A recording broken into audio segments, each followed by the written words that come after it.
সুপ্রিয় চাকরি প্রত্যাশী ভাই বোনেরা আপনাদের সবাইকে আরও একটি নতুন ভিডিওতে স্বাগতম।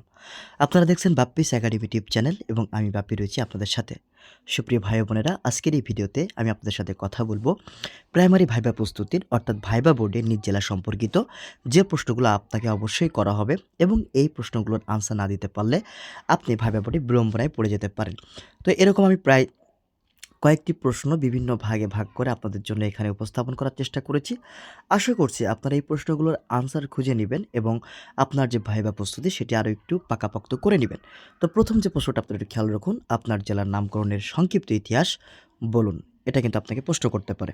তো আমি প্রথম যেটা বিভাগ করে রেখেছি প্রশাসনিক এবং ভৌগোলিক পরিচিতি সম্পর্কে যে সকল প্রশ্নগুলো আপনাকে করা হতে পারে সে সকল প্রশ্নগুলোর ভেতরে এই প্রশ্নগুলো থাকতে পারে। যেমন ২ নম্বরে রয়েছে, আপনার জেলা কত সালে প্রতিষ্ঠিত হয় এবং এটি কোন বিভাগের অধীনে? ৩ নম্বরে, আপনার জেলার সীমানা সংলগ্ন জেলাগুলোর নাম কি? আপনার জেলায় মোট কয়টি উপজেলা, থানা, পৌরসভা, ইউনিয়ন আছে? তারপরে দেখুন ৫ নম্বরে, আপনার জেলার বর্তমান জেলা প্রশাসক ও পুলিশ সুপারের নাম কি? আপনার জেলার আয়তন এবং বর্তমান জনসংখ্যা কত? আপনার জেলায় সংসদীয় আসন সংখ্যা কয়টি? এটি খুবই গুরুত্বপূর্ণ একটি প্রশ্ন। বর্তমান সময়ে যেহেতু ইলেকশনের টাইম, সুতরাং আমরা অনুমানই করতে পারছি যে এই প্রশ্নটা কিন্তু খুবই গুরুত্বপূর্ণ।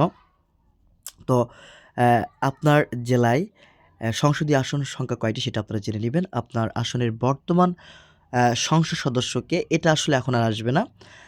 এটা আপনারা স্কিপ করতে পারেন, কিন্তু এটা আপনার সংসদীয় আসন কয়টি সেটা আসতে পারে। এরপর ২ নম্বর ভাগে যেটা আমি ভাগ করে রেখেছি সেটা হচ্ছে মুক্তিযুদ্ধ এবং বীরগাথা। খেয়াল করে দেখুন ৮ নম্বরে যে প্রশ্নটা রয়েছে, মহান মুক্তিযুদ্ধে আপনার জেলা কত নম্বর সেক্টরের অধীনে ছিল? এটি কিন্তু 3 স্টার। কোথায় গেল? তো এটি হচ্ছে কিন্তু 3 স্টার। অবশ্যই এই প্রশ্ন, এরকম ধরনের প্রশ্ন কিন্তু সচরাচর করেই থাকে। তারপরে দেখুন আপনার জেলায় সেক্টর কমান্ডার এবং সাব সেক্টর কমান্ডারের নাম বলুন।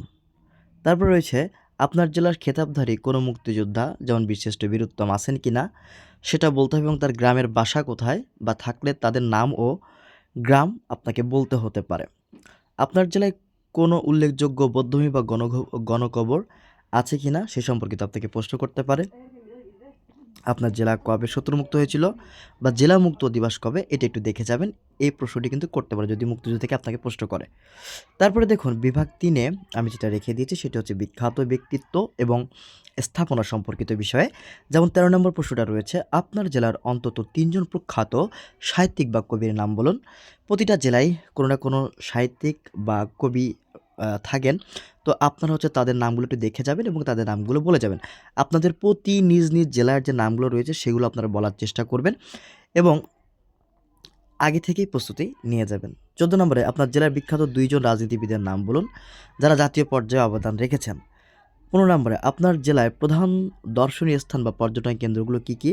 ১৬ নম্বরে, আপনার জেলার প্রাচীন বা প্রত্নতান্ত্রিক কোনো নিদর্শন বিবরণ দিন। অর্থাৎ প্রাচীন যুগের কোনো বা অনেক বছর আগের পুরাতন কোনো বা প্রত্নতাত্ত্বিক কোনো কিছু যদি থেকে থাকে সে সম্পর্কে আপনাকে একটু জেনে যেতে হবে।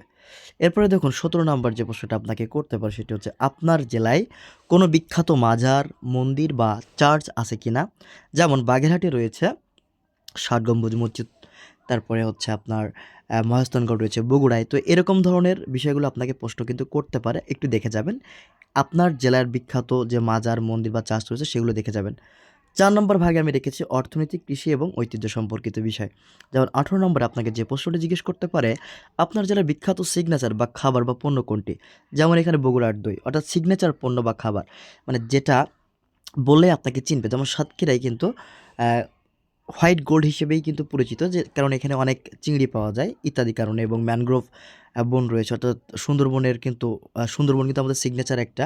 তো এরকম ধরনের সিগনেচার খাবার বা পণ্য যদি থেকে থাকে সেক্ষেত্রে আমরা বলতে পারি, যদিও সুন্দরবন কোনো একটা খাবার বা পণ্য নয়। তারপর হচ্ছে, আপনার জেলার ব্র্যান্ডিং নাম কি? যেমন ইলিশের বাড়ি চাঁদপুর, হ্যাঁ? এরকম যদি কোনো ব্র্যান্ডিং নাম থেকে থাকে অবশ্যই সেটা আপনাকে জিজ্ঞেস করতে পারে। ২০ নম্বর হচ্ছে, আপনার জেলার মধ্য দিয়ে প্রবাহিত প্রধান নদীগুলোর নাম কি? তো এটাকে আপনাকে জেনে যেতে হবে যে আপনার জেলার মধ্য দিয়ে যে প্রধানতম যে নদীটা বয়ে চলেছে সেটার নাম কি? এবং আপনার জেলার অর্থনীতির প্রধান উৎস কি? কৃষি, শিল্প নাকি রেমিট্যান্স? তারপরে হচ্ছে, আপনার জেলার প্রধান ফসলের নাম বলুন। যে কী ফসল হচ্ছে প্রধান হয়ে থাকে সেগুলো বলতে হবে। আপনার জেলায় কোনো বিশেষ কুটির শিল্প বা লোকজ সংস্কৃতি আছে কিনা সেটিও কিন্তু আপনাকে জিজ্ঞেস করতে পারে। সুতরাং এরকম যদি থেকে থাকে অবশ্যই আপনারা আগে থেকে প্রস্তুতি নিয়ে জেনে যাবেন। এ পর্যায়ে আপনাদেরকে একটু বলে রাখি যে এই পিডিএফ যেটা আপনারা দেখতে পাচ্ছেন প্রশ্নের, এই পিডিএফ ফাইলটি কিন্তু আমি আপনাদেরকে দিতে পারবো।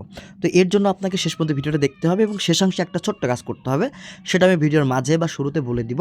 এটা করলে আপনাদের এই পিডিএফ ফাইলটা দিয়ে দিলে তখন আপনার পিডিএফ ফাইলটা প্রিন্ট করে নিচে প্রশ্নগুলো লিখে প্রস্তুতি নিতে পারবেন। জাস্ট প্রিন্ট করতে সর্বোচ্চ হলে আপনার 10 টাকা খরচ হইতে পারে, এছাড়া কোনো আপনার কাজ নাই।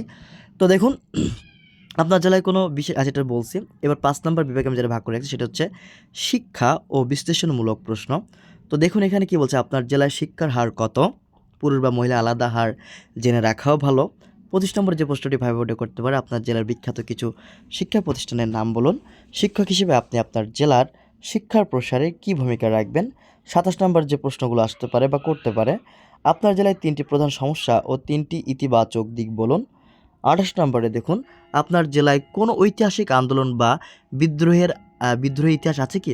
দেখবেন অনেক এলাকায় কিন্তু ঐতিহাসিক আন্দোলন ঘটে থাকে এবং বিদ্রোহের অনেক ঘটনা কিন্তু ঘটে থাকে। তো সেক্ষেত্রে আপনারা একটু জেনে নেবেন। আপনার জেলা সম্পর্কে 5টি বাক্য ইংরেজিতে বলুন। এটি কিন্তু খুবই গুরুত্বপূর্ণ। আপনারা আপনার জেলা সম্পর্কিত 5টি ইংরেজি এবং বাংলা এই 2টারই প্রস্তুতি নিয়ে যাবেন। এখানে ইংরেজির কথা বলা হয়েছে, শুধুমাত্র তা না, আপনারাও কিন্তু বাংলার প্রস্তুতি নিয়ে যাবেন। অর্থাৎ আপনার জেলা সম্পর্কে যদি 2-4 মিনিট বলতে বলে, আপনাকে অবশ্যই সেই বলার ক্ষমতাটা থাকতে হবে। সর্বশেষ যে প্রশ্নটি আমি আপনাদের জন্য রেখে দিয়েছি যে কেন একজন পর্যটকের আপনার জেলা ভ্রমণ করা উচিত বলে আপনি মনে করেন। তো আপনি যুক্তি দিয়ে বুঝিয়ে দিবেন যে আপনার জেলায় কী জিনিসপত্র রয়েছে এবং সেগুলো দেখলে কেন তারা হচ্ছে আপনার জেলা ভ্রমণ করবে সে সম্পর্কিত একটা ইন ডিটেলস আলাপ বা কথা আপনারা তাদের সাথে বলতে পারবেন। তো দেখুন এখন আপনাদেরকে বলে দিব এটা আসলে কীভাবে পাবেন। এটা পাওয়ার জন্য আপনাকে যেটা করতে হবে, আপনার প্রশ্নগুলো আরেকবার একটু দেখে নেন। এটা করার জন্য আপনাকে জাস্ট করতে হবে 01701092002। এই যে নাম্বারটা দেখতেছেন, এই নাম্বারে আপনাকে অবশ্যই আমাকে হোয়াটসঅ্যাপ করতে হবে। এটি আমি আপনাদেরকে দিয়ে দিব একেবারেই ফ্রি, কোনো টাকা পয়সা নিব না। কিন্তু শর্ত একটা, চ্যানেলটি সাবস্ক্রাইব করতে হবে, ভিডিওটি শেষ পর্যন্ত দেখতে হবে এবং আমার কমেন্ট করে আপনার অবশ্যই আমাকে জানাতে হবে আর কি। ধন্যবাদ, ভালো থাকবেন, সুস্থ থাকবেন, টাটা বাই বাই, আসসালামু আলাইকুম। হ্যাঁ, আরেকটা বিষয়, আপনি যদি আমার চ্যানেলটিতে নতুন দর্শক হয়ে থাকেন অবশ্যই চ্যানেলটি সাবস্ক্রাইব করতে ভুলবেন না। আর ভাইবা সম্পর্কিত আরও অনেক ভিডিও কিন্তু সামনে আসতে চলেছে। তো সেই পর্যন্ত আপনারা ধৈর্য ধরে ভিডিওগুলো দেখার চেষ্টা করবেন। আর আপনি কোথা থেকে আমার এই ভিডিওটি দেখছেন সেটি অবশ্যই জানাতে ভুলবেন না। তো আজকের এই ভিডিওতে আমরা আলোচনা করলাম ভাইবা বোর্ডে নিজ জেলা সম্পর্কিত বিষয় কী প্রশ্ন আসতে পারে। আমি যদি আপনাদের এক নজরে একটু টেনে দেখিয়ে দিই তাহলে আপনারা বুঝতে পারবেন যে কী বিষয়গুলো নিয়ে আপনাদের আসলে প্রশ্ন করতে পারে। আমি একটু স্লাইড করে আপনাদেরকে দেখিয়ে দিচ্ছি। তো এই প্রশ্নগুলো কিন্তু আপনারা দেখে যাবেন। ধন্যবাদ, ভালো থাকবেন, সুস্থ থাকবেন, দেখা হবে খুব তাড়াতাড়ি অন্য কোনো ভিডিওতে। টাটা বাই বাই, আসসালামু আলাইকুম।